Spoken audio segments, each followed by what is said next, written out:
ನಮಸ್ಕಾರ, ಸಮಯ ನ್ಯೂಸ್ಗೆ ಸ್ವಾಗತ. ನಾನು ಕೆ.ಎಸ್. ಮಾರ್ತಿನಾಯ್ಕ. ರಾಜ್ಯದಲ್ಲಿ ಅಭಿವೃದ್ಧಿ ಸಮಸ್ಯೆ, ಭ್ರಷ್ಟಾಚಾರ ಸಮಸ್ಯೆ, ಈ ರೀತಿಯಾದಂಥ ಎಲ್ಲ ಸಮಸ್ಯೆಗಳು ಸಿಎಂ ಇದ್ರೂ ಕೂಡ ಮತ್ತೊಂದು ಸಮಸ್ಯೆ ಎದುರಾಗ್ತಾ ಇರೋದು.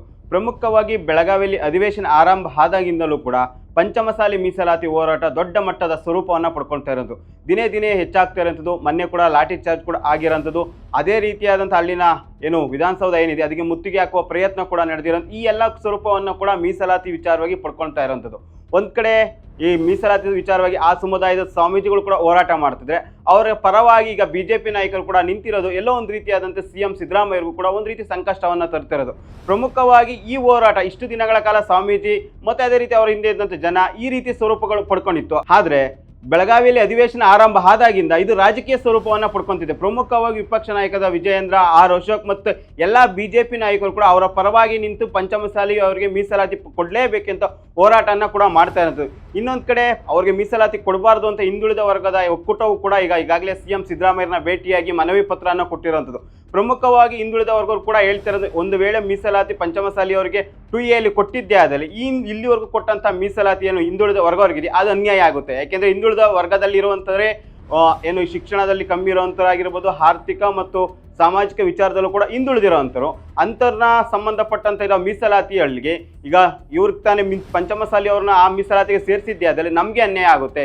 ಯಾವುದೇ ಕಾರಣಕ್ಕೂ ಕೊಡಬಾರ್ದು. ಯಾಕೆಂದರೆ ಈ ಮೀಸಲಾತಿ ಬರುವಂಥದ್ದು ಕುರುಬರು ಮತ್ತು ಈ ರೀತಿಯಾದಂಥ ಹಿಂದುಳಿದ ನಾಯಕ ಜನಾಂಗ ಇದೆ ಅವ್ರಿಗೆ ಮಾತ್ರ 2A ಮೀಸಲಾತಿ ಬರುವಂಥದ್ದು.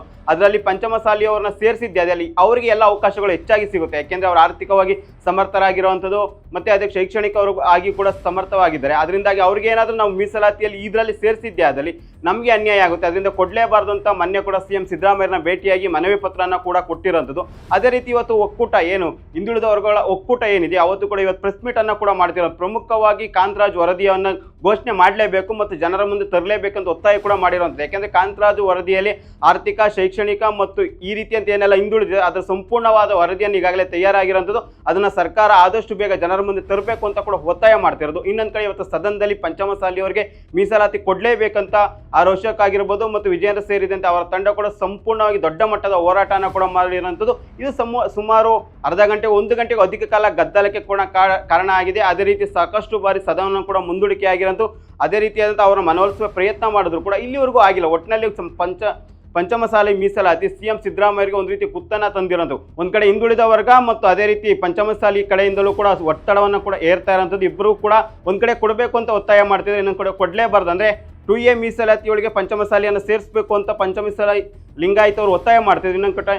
ಇನ್ನೊಂದು ಕಡೆ 2A ಮೀಸಲಾತಿಯಲ್ಲಿ ಲಿಂಗಾಯತರನ್ನು ಯಾವುದೇ ಕಾರಣಕ್ಕೆ ಅಂದರೆ ಪಂಚಮಸಾಲಿ ಲಿಂಗಾಯತನ ಸೇರಿಸಲೇಬಾರದು ಅಂತೇಳಿ ಹಿಂದುಳಿದ ವರ್ಗಗಳ ಒಕ್ಕೂಟ ಕೂಡ ಒತ್ತಾಯ ಮಾಡ್ತಿರೋದು. ಇದರಿಂದಾಗಿ ಇದಕ್ಕೆ ಸಂಬಂಧಪಟ್ಟ ಇವತ್ತು ಸದನದಲ್ಲಿ ಉತ್ತರ ಕೊಡುವ ಪ್ರಯತ್ನ ಕೂಡ ಸಿಎಂ ಸಿದ್ದರಾಮಯ್ಯ ಮಾಡಿರೋಂಥ.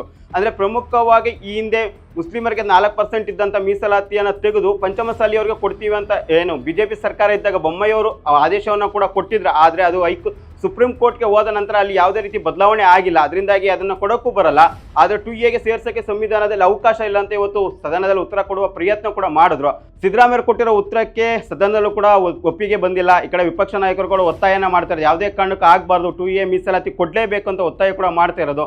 ಆದರೆ ಮುಂದಿನ ದಿನಗಳಲ್ಲಿ ಈ ಹೋರಾಟ ಯಾವ ರೀತಿ ಸ್ವರೂಪ ಪಡ್ಕೊಳ್ಳುತ್ತೆ, ಯಾಕೆಂದರೆ ಇನ್ನು ಸುಮಾರು 5 ದಿನಗಳ ಕಾಲ ಸದನ ನಡೀತಾ ಇರೋಂಥದ್ದು. ಅಲ್ಲಿ ಯಾವ ರೀತಿ ಹೋರಾಟ ನಡೆಯುತ್ತೆ ಮತ್ತು ವಿಧಾನಸೌಧ ಮುತ್ತಿಗೆ ಯಾವ ರೀತಿ ನಡೆಯುತ್ತೆ ಎಂಬುದು ಕೂಡ ಇನ್ನು 5 ದಿನಗಳಲ್ಲಿ ಕಾದು ನೋಡಬೇಕಾಗಿರೋಂಥ ವಿಚಾರ.